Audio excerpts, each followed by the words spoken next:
네, 보신 것처럼 코스피가 다시 사상 최고치를 돌파하면서 6천선에 바짝 다가섰습니다. 삼성전자와 SK하이닉스가 각각 주당 20만 원, 또 100만 원을 넘어서면서 지수를 끌어올렸는데요. 석병훈 이화여대 경제학과 교수와 함께하겠습니다. 어서 오십시오. 안녕하십니까. 어서 오십시오, 교수님. 자, 코스피. 어제도 이렇게 오르는 거는 많은 분들이 예상은 못했을 것 같아요. 굉장히 또 2% 넘게 오르는 모습이 연출이 됐는데 6천까지 정말 이제 얼마 남지 않았습니다. 어떻게 지금 상황 보고 계십니까? 예, 지금 국내 증권사들 전망에 따르면 사실은 앞으로도 상승 여력이 더 있다라는 전망이 이제 우세한 상황입니다. 근거로 내세우는 게 선행 PER이라고 해서 앞으로 12개월 동안 벌어들일 순이익 대비 이제 주가 비율이거든요. 예. 근데 이게 여전히 10배 수준밖에 안 되는데 이게 역사적인 평균 수준에 불과하기 때문에 앞으로 예상 주당 순이익, 앞으로 반도체 기업이 벌어들일 순이익은 이게 전망은 계속 상승하고 있는 상황입니다. 이것을 고려하면 추가적으로 더 상승할 여력이 있다라는 것이 여러 증권사들의 분석인데요. 사실은 일시적인 조정 가능성 언제든지 열려 있습니다. 왜냐하면 지금 관세 정책 관련된 미국의 관세 정책 관련된 불확실성도 존재하고요.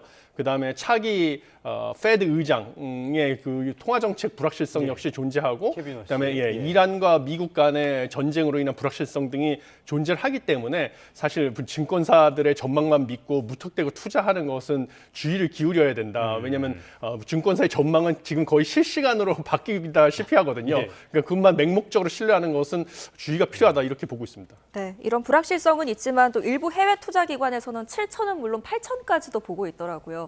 현실 가능성이 있겠습니까? 지금 사실 전망에 따르면 상향 전망을 하면 할수록 더 큰 폭으로 증가를 하고 있기 때문에 사실 이런 낙관적인 기대도 부인할 수는 없다라고 보여집니다. 그래서 지금 노무라 증권에서 7,500 상반기 내에 7,500에서 8,000까지 코스피가 올라갈 수 있다라고 전망을 제시했고, 그 근거로 제시한 게 역시 그 주가 수익 비율이죠. 올해 주가 수익 비율을 12배에서 13배, 그다음에 주가 순자산 비율도 2.1배에서 2.2배로 적용했을 때 8,000까지도 가능하다라고 전망을 했습니다. 그런데 이러한 전망의 근거는 이제 삼성전자, SK 하이닉스가 지금 코스피 주식가 상승을 이끌고 있는데, 이 메모리 업종, 반도체 슈퍼 사이클이 상당 기간 지속될 것이다라는 전망 을 바탕으로 하고 있습니다. 그것뿐만 아니라 AI 관련해 가지고 여러 생태계를 구성하는 전력 설비, 원자력, 에너지 저장 장치 관련 산업들, 그다음에 방산하고 K 콘텐츠 이런 부분이 이제 주가 상승을 이끌 것이라고 예상을 하는데, 사실 대외 불확실성에 우리나라 경제 취약하기 때문에 그다음에 또 최근에 외국인들이 차익 실현을 많이 하고 있지 않습니까? 그러니까 사실 투자에는 여전히 주의가 필요하다, 저는 이렇게 보고 있습니다. 어떤 상황에서든지 투자는 신중하게 하는 게 좋으니까요. 말씀해 주신 것처럼 지금 상황에서 중심이 되는 건 역시 반도체입니다. 반도체 이익 전망이 워낙 빠르게 오르다 보니까 이렇게 주가가 많이 올랐는데도 여전히 저평가다라는 평가가 나올 정도거든요. 지금 SK하이닉스의 그러니까 수익률을 상회한 종목은 8개밖에 없다. 그러니까 확실히 삼성전자, SK하이닉스가 전체 시장을 끌고 가는 장이다. 이렇게 봐야 되겠네요. 예, 그렇습니다. 코스피 시가총액에서 삼성전자, SK하이닉스가 차지하는 비중이 이미 3분의 1을 넘어섰죠. 그것뿐만 아니라 지금 코스피 유통 시총의 50% 이상을 IT 업종에서 차지를 하고 있고요. 그러기 때문에 또 SK와 하이닉스가 차지하는 코스피 전체 영업이익에서 차지하는 비중이 54%, 그리고 2027년에도 53%. 그러니까 우리 코스피에 상장된 기업들이 100원을 벌어들이면 54원 가까이를 SK하이닉스와 삼성전자 두 기업이 벌어들이고 있다라고 보시면 되겠습니다. 그런데 이런 것들이 사실은 지금 반도체 슈퍼 사이클이기 때문에 당분간 반도체 기업이 주도하는 코스피 상승세 추세적으로 상승할 가능성이 크다라고 저도 보고 있는데, 문제는 사실 반도체 업황에 어떠한 좀 불확실성이 온다든지 이러면 우리가 반도체 산업에 대한 의존도가 점점 커지고 있어가지고 한국 경제 전체가 휘청거릴 수 있는 위험성은 점점 커지고 있다. 이런 부분에서 주의가 필요하다 이렇게 생각합니다. 네, 불확실성에 대해서도 짚어주셨고요. 어찌됐건 이런 상승이 과열 양상인지도 한번 살펴봐야 될 텐데, 삼성전자와 SK하이닉스가 각각 20만 원 그리고 100만 원을 넘어섰습니다. 이게 단순한 기대감일까요? 아니면 실적이 좀 뒷받쳐주고 있는 겁니까? 예, 지금 실적이 뒷받쳐주고 있고요. 그다음에 실적이 앞으로도 계속 좋아질 것이라는 기대감까지 더해지면서 지금 20만 원, 100만 5천 원에서 100만 원과 20만 원 각각 돌파하는 사상 최고가를 계속 경신하고 있는 상황입니다. 뿐만 아니라 뭐 국내 증권사에서 더 낙관적인 전망은 삼성전자 30만 원까지 갈 수도 있고 SK하이닉스 160만 원까지 갈 수도 있다라는 아주 낙관적인 전망을 제시하고 있는데 그 근거가 역시 지금 빅테크 기업들이 AI 관련돼서 대규모 투자를 늘리고 있고 거기에 대해서 삼성전자, SK하이닉스가 HBM 이런 것들에 대해서 독점적인 공급자로서의 지위를 갖추고 있습니다. 뿐만 아니라 이들이 HBM으로 생산 설비를 조정하는 과정에서 다른 범용 반도체, D램이라든지 낸드에 대해서도 공급이 부족해서 수요를 공급이 못 쫓아가는 상황이다 보니까 가격 협상력도 강해지고 그다음에 이익이 상당히 늘어날 것이다라는 전망이 계속 뒷받침되고 있습니다. 네. 뭐 그렇지만 뭐 관련 SK 하이닉스와 삼성전자의 최고 경영진조차 이 반도체 업황에서의 불확실성, 신기술 업종에서의 불확실성은 여전히 크기 때문에 너무 맹목적으로 낙관하는 건 주의가 필요하다고 얘기를 하는 만큼 투자자 입장에서는 무턱대고 투자하는 것은 여전히 주의를 해야 됩니다. 저는 이렇게 생각합니다. 일단은 삼성전자와 SK하이닉스 두 회사의 시가총액이 2천조 원을 넘어섰다 그러고요. 이거는 경쟁 회사들의 시가총액을 봤을 때는 여전히 낮은 편이기 때문에 앞으로 어떻게 움직일지는 조금 더 봐야 될 것 같습니다. 최근에 반도체 업계에 계시는 분이랑 만나서 이야기 좀 해봤는데 D램 좀 팔아달라고 요청하는 사람들이 그렇게 많이 연락이 온다고 하더라고요. 지금 반도체 공급 부족이 심각하긴 심각한가 보죠. 예, 그렇습니다. 뭐 가장 중요한 건 두 가지 이유가 있는데 AI 관련해서 빅테크 기업들이 투자를 대폭 늘리고 있습니다. 그러니까 AI 관련돼서 뭐 HBM 대한 수요가 급증을 하다 보니까 주요 메모리 반도체 기업들이 생산 설비를 갖다가 HBM을 증설하는 방식으로 재조정을 했습니다. 그러다 보니까 여전히 필요한 D램이라든지 낸드 플래시에 대해서도 수요가 늘어나고 있는데 여기에 대해서 공급이 수요를 못 쫓아가는 공급 절벽이 동시에 나타나고 있어가지고 D램, 낸드 플래시 가격들이 1년 전과 비교하면 4배 이상, 8배 이상 낸드 플래시는 이런 식으로 폭등을 하고 있습니다. 그래서 HBM에 대한 수요도 늘어가는 상황에서 D램과 낸드 플래시에 대한 수요도 늘어나고 있어가지고 사실은 이 뭐를 소위 말하는 지금 램마겟돈이라고 하죠. 그래서 아마겟돈이란 인류 최후의 전쟁과 램, 메모리 반도체 램을 합친 합성어인데 메모리 수급이 극단적으로 지금 대결 국면을 치닫고 있어서 가격이 통제불능 수준으로 치솟고 있다라는 얘기까지 나올 정도로 사실은 뭐 전망은 지금 밝은 것은 사실입니다. 일단은 현물 가격은 약간 진정세에 들어갔다고 하는데 현장에서는 D램 거지라는 말까지 하고 있을 정도니까요. 부족한 거는 확실한 것 같습니다. 그러다 보니까 삼성전자, SK하이닉스의 올해 영업이익 평균 전망치가 뭐 지금 뭐 부른 값이 된 것 같아요. 170조, 145조 이런 이야기까지 하고 있는데 여기에 더불어서 지금 국내 반도체 소부장 기업들의 시가총액도 빠르게 늘고 있는 것 같아요. 어떤 상황입니까? 예, 그렇습니다. 지금 삼성전자, SK하이닉스 같은 경우는 뭐 여러 증권사가 앞다퉈서 영업이익을 갖다가 상향 조정하고 있는 상황이다 보니까 뭐 낙관적인 전망에 따르면 대한민국 정부 예산만큼 두 기업이 합친 영업이익이 되는 게 아니냐 뭐 이런 전망까지 나오고 있는 상황입니다. 이에 더불어서 소재, 부품, 장비 업체에 대해서도 지금 가치가 급등을 하고 있는 것이 현실입니다.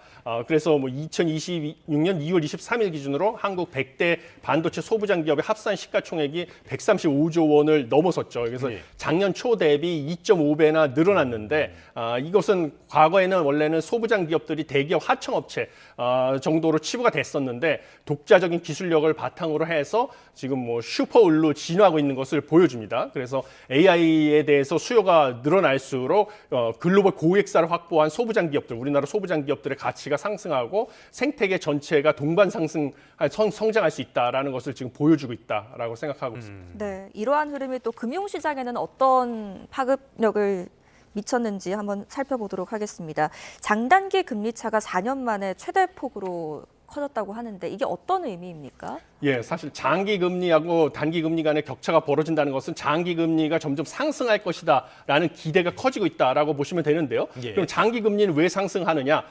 미래, 지금보다 먼 미래에 한국의 경제 성장률이 지금보다 좋아질 것이고요. 그럼 경제 성장률이 좋아지면 물가도 덩달아 상승을 할 수밖에 없습니다. 그러면 이제 물가를 안정시키기 위해서 한국은행이 기준금리를 미래에 인상할 것이다라는 것을 전망하기 때문에 장기 금리가 단기 금리보다 오히려 더 높아지고 있다라고 보시면 됩니다. 그러면 이거는 경기 확장 국면을 나타내는 대표적인 선행 지표가 되고요. 이것뿐만 아니라 한국은행에서 최근에 발표한 소비자 심리지수, 2월달 소비자 심리지수도 이제 2달 연속 계속 늘어나서 소비자들의 심리 역시 반도체 기업들이 실적이 좋으니까 성과상여금 많이 지급할 것으로 보여지고요. 최근에 주가도 상승하니까 이것들이 다 네. 소비자들의 소비 심리를 자극해서 내수 소비 역시 늘어날 것이다라는 것을 전망하게 되기 때문에 뭐 한국 경제가 이제 확장 국면으로 진입할 가능성이 커졌다. 저도 이렇게 보고 있습니다. 알겠습니다. 빛이 있으면 그림자도 있으니까요. 이번에 그림자 쪽을 보도록 하겠습니다. 일단은 반도체가 좋아진다는 건 분명하고요. 여기에 따라서 많은 어떤 효과가 있을 것으로 보이긴 하는데요. 흔히 반도체를 이야기할 때는 공급망이 짧아서 이런 것들이 낙수 효과는 굉장히 제한적이다라는 평가를 많이 하잖아요. 이게 무슨 말입니까? 예, 뭐 맞습니다. 지금 현재 데이터만 보더라도요. 반도체 기업은 실적이 엄청 좋은데 제조업과 비제조업 간의 예. 그 실적에 대한 차이, 그다음에 뭐 내수를 담당하고 있는 건설 투자 업계, 그다음에 설비 투자 쪽과의 실적이 부진한 거 이런 예. 것들이 나타나면서 반도체 기업과 다른 기업 간의 뭔가 격차, 양극화가 심해지고 있습니다. 반도체만 좋다 그러니까. 그렇죠. 예. 그다음에 반도체 같은 경우는 사실은 이제 생산 기지가 수도권에 집중돼 있습니다. 그러니까 반도체 기업이 좋아지면 수도권 경기는 좋아지고 지방의 경기는 안 좋아지는 이런 양극화 역시 예상이 되고요. 그다음에 반도체 기업에 근무하는 근로자들은 다 고소득자들입니다. 그런데 경제학에서 고소득자들 같은 경우는 일시적으로 성과상여금 등이 늘어나서 소득이 증가해도 소비를 크게 늘리지 않고 저축을 오히려 늘리는 경향이 크다라고 알려져 있기 때문에 반도체 기업이 실적이 좋고 그다음에 반도체 기업 근로자들이 성과상여금을 많이 받아도 저축이 오히려 늘어나지 내수 소비가 늘어나지 않을 수 있다라는 것들이 사실은 뭐 지금 나타나고 있다라고 보시면 되고요. 작년 4분기에도 한국 경제 성장률이 한국은행 전망보다 훨씬 낮게 역성장이 나왔는데 가장 큰 이유는 건설 투자하고 설비 투자가 부진했는데 이것이 사실 내수를 뒷받침하는 부분이다 보니까 예. 여전히 내수로 온기가 확산되는 데는 좀 제한적이다라고 보여집니다. 네, 자 이렇게 반도체의 의존도가 높아질수록 또 우리 경쟁자의 움직임도 한번 살펴봐야 할 텐데요. TSMC가 대만 내의 설비 투자를 아주 공격적으로 확대하고 있다라는 소식이 전해졌습니다. 이게 삼성전자의 추격을 원천적으로 차단하겠다 이런 전략인 건지 어떻게 보십니까? 예, 뭐 두 가지 이유가 있다고 보여집니다. 워낙 지금 뭐 AI 혁명 관련해서 빅테크 기업들이 투자를 늘리니까 이 파운드리에 대해서도 수요를 공급이 못 쫓아가는 상황입니다. 그래서 이 수요에 대응하기 위한 측면이 한 가지 이유고요. 두 번째는 앵커께서 지적하신 것처럼 이제 규모의 경제, 이제 규모를 상당히 키워가지고 지금 2위인 삼성전자의 추격을 갖다가 따돌리겠다라는 이 두 가지 전략이 바탕이 되고 있다라고 보시면 되겠습니다. 그래서 TSMC가 지금 대만에 올해 착공이 예정된 공장이 최대 10곳으로 전망이 되고 있고요. 그다음에 이사회 통해서 올해도 65조 원 가까이 설비 투자를 승인한 것으로 알려져 있습니다. 이게 작년보다도 더 늘어난 규모이기 때문에 네. 확실히 이제 AI 관련 공급을 수요를 못 쫓아가고 있는 거에 대한 대응하는 것 측면, 그다음에 업계 2위인 삼성전자도 최근에 파운드리가 지금 포지티브 수익으로 돌아서기 시작했죠. 그러다 보니까 삼성전자의 격차를 더 벌리겠다 이런 전략을 바탕으로 한 것으로 보여지기 때문에 삼성전자도 이에 대해서 대응을 하고 있는 것으로 알려져 있습니다. 그런데 삼성전자는 강점이 이제 HBM 생산 역량도 갖추고 있고 그다음에 패키지 사업 역시 모두 갖추고 있어가지고 이것들을 묶어가지고 뭔가 경쟁력을 강화하는 방식으로 대응할 가능성이 크다 이렇게 보여집니다. 알겠습니다. 우리의 경쟁자 이야기까지 해봤고요. 또 미국에서 엔비디아가 내일 새벽에 실적을 발표한다고 하니까 어떤 실적으로 또 어떤 시장에 영향을 미치게 될지도 지켜보도록 하겠습니다. 자, 다음 주제로 한번 넘어와 보죠. 지금 이런 어떤 국내 경제 계속 언급을 해주셨지만은 최대의 변수라면 역시 트럼프 변수가 아닐까 싶어요. 오늘 오전 11시, 우리 시각으로 오늘 오전 11시에 2기 행정부 출범 이후에 첫 국정연설에 나설 예정인데요. 어떤 내용들 예상해 볼 수 있을까요? 예, 지금 도널드 트럼프 대통령이 상당히 지금 위기에 몰려 있습니다. 왜냐하면 그 지지율이 지금 급락을 해서 11월에 중간 선거를 앞두고 있는데 본인은 아니라던데요? 예, 지금 근데 여러 가지 지금 미국의 주요 언론에서 발표한 여론조사 결과에 따르면 지금 미국의 55%가 트럼프 대통령의 미국을 잘못된 방향으로 이끌고 있다라는 결과까지 지금 나오고 있거든요. 근데 이게 트럼프 행정부 1기 임기 말에 46%보다 오히려 더 높았죠. 근데 그때 재선에 실패하지 않았습니까? 이런 걸 바탕으로 봤을 때 11월 중간 선거에서 지금 패배할 가능성이 점점 커지고 있고 그렇게 되면 레임덕으로 빠져들 가능성이 있습니다. 그래서 이것을 만회하기 위해서 무엇보다 중요한 것은 경제 성과를 강조할 가능성이 크다 이렇게 보여집니다. 그래서 하나의 크고 아름다운 법안이라고 해서 대규모 감세 조치를 한 게 미국 경제를 살리고 있고 그다음에 미국의 주가도 역시 올라가고 있다. 그다음에 뭐 처방약 가격도 인하시키고 자기들이 이런 성과를 대규모로 강조할 것으로 보이고요. 그다음에 최근에 지지율이 흔들리고 있는 두 가지 이유가 이제 관세 정책, 지금 미국의 연방 대법원에 의해서 위법 판결을 받았습니다. 이 관세 정책하고 그다음에 이민 정책이죠. 그래서 이민국에서 미국인 2명을 사살하는 그런 사고가 발생되기 때문에 이 강경한 이민 정책에 대해서도 역시 관세와 이민 정책을 지속하겠다라는 의지를 보여서 지지층 결집을 시도할 가능성이 크다 이렇게 생각합니다. 알겠습니다. 지지층 결집을 말씀해 주셨는데 지금 마가 세력이 많이 와해가 돼버렸기 때문에 얼마나 효과가 있을지는 모르겠고요. 관세 이야기를 계속해봤자 이미 정책에 대한 평가는 최악이고 물가, 관세로 그 미국인들이 1,200불 정도 부담을 하고 있다고 하죠. 그래서 트럼프가 2,000불씩 나눠주겠다 이런 이야기도 할 것 같은데 이거 효과가 있는 정책입니까? 뭐 사실 이제 선거를 앞두고 지지율 끌어올리기 위해서 대표적으로 사용하는 게 포퓰리즘 정책이 되지 않겠습니까? 그래서 이런 포퓰리즘 정책을 쓰게 되면 사실은 뭐 지지율은 일부 상승할 가능성이 커집니다. 그런데 문제는 그러면 이제 물가도 딱 덩달아 오르기 때문에 미 연준이 정책 금리를 인하하는 속도는 더 늦어질 가능성이 있습니다. 그리고 최근에 그렇지 않아도 관세 때문에 미국에서도 물가가 점점 상승하는 것 때문에 소비자들이 불만이 커지고 있는 상황에서 일시적인 이런 뭔가 현금 지급 이런 정책, 포퓰리즘 정책으로 지지율이 회복될 수는 있어도 결국은 이것은 물가 상승이라는 부메랑으로 되돌아올 거기 때문에 뭐 미국의 현명한 유권자들이라면 이런 것에 현혹되지 않을 가능성이 크다 이렇게 생각합니다. 현명한 유권자들이 트럼프 이기를 만들었을까라는 의심도 좀 들긴 하고요. 자, 지금 관세 이야기도 해봐야 되겠는데요. 관세에 대해서 어차피 전 세계 다 15%면은 이거 아무 의미도 없는 거 아니냐라는 이야기도 하나가 있고요. 중간 선거 때문에 트럼프가 강하게 나서지는 못할 것이다라는 전망도 나옵니다. 어떻게 전망을 앞으로 어떻게 갈 거라고 보십니까?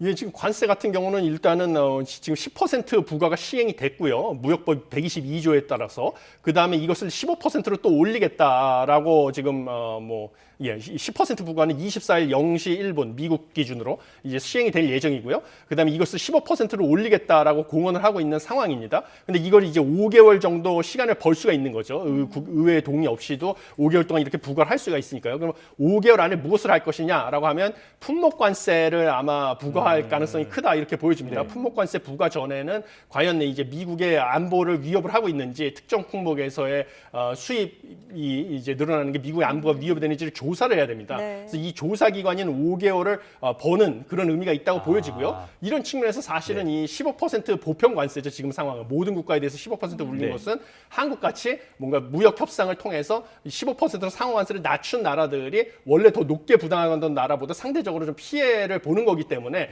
우리 입장에서는 좀 안 좋은 소식이다 이렇게 보여집니다. 네, 알겠습니다. 트럼프 국정연설 오늘 오전 11시에 진행되는데요. 저희 YTN도 생중계로 전해드릴 예정입니다. 함께해 주시면 좋겠습니다.